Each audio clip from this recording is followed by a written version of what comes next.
Mga kapuso, mangayo mi og dispensa kay medyo sensitibo kining balita.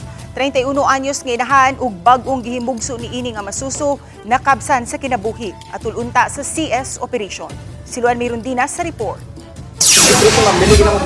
Sa video nga gipost sa usa sa mga pag-umangkon sa biktima, makitang nagbuwa ang baba sa 31 anyos nga si Elsie Baflor Patambag dihang gisusi sa iyang mga kabanay ang pateng lawas ni Elsie nga diha pa sa labor room. July 31 sa alas 7 sa buntag, gida si Elsie sa Karahay Children's and Maternity Clinic human magbati.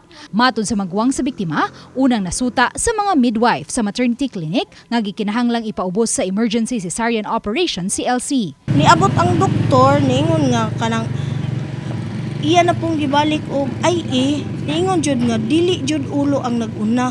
So ningon nakalibang naman ni ang bata, hinay pag heartbeat na ang bata, emergency CS jud siya. Ang OB na ang nag-refer kanila ngadto sa Lapu-Lapu City Hospital kay matud pa didto niya ipahigayon ang CS operation kang Elsie.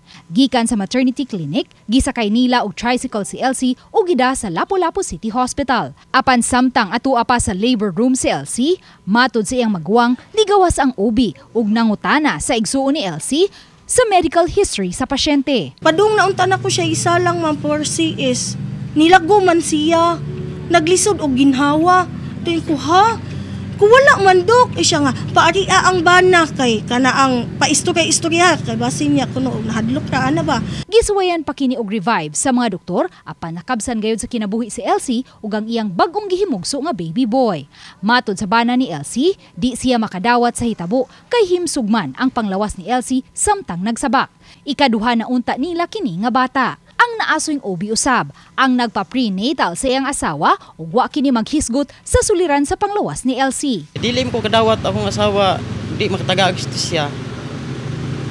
Gusto mo ko mangayo istisya sa akong asawa.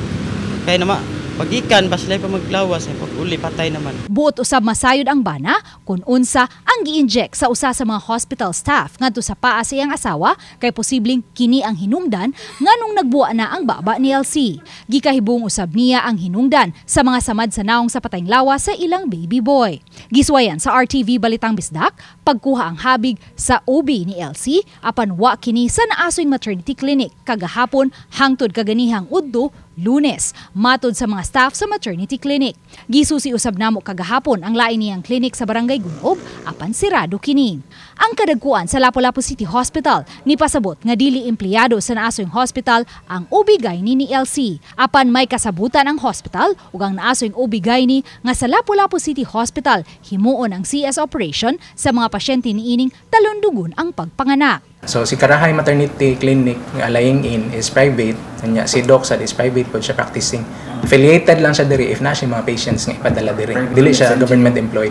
Gitataw usab sa hospital administrator nga skin test ang ilang gihimo ngadto sa bukton ug wa sila gi-inject ngadto sa paa ni Elsie.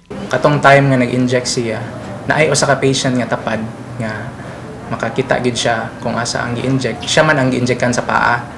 Ang katong wadyoy laing gi-inject ato rag yung sa bukton which is skin test, gisirkulan. Dugang sa hospital administrator, ang OB-GYN na ang makahatag og katin-awan kabahin sa nahitabo sa pasyente. Kay kini man ang nihimo sa CS operation. Gipasabot usab sa hospital administrator kun nganong dili sa operating room gihimo ang CS operation ug didto lang sa labor room. Kay if mo transfer pa ta, mas kuan man gud mas ang time ba sa pagkuan mo tong gidali gyud nya gi-consent man nagid sila na may informed consent si katong bana nga mo perform o emergency CS antemortem CS naman sa gipirmahan. Hinuon nihimo usab og kaugalingong investigasyon ang hospital kabahin sa hitabo.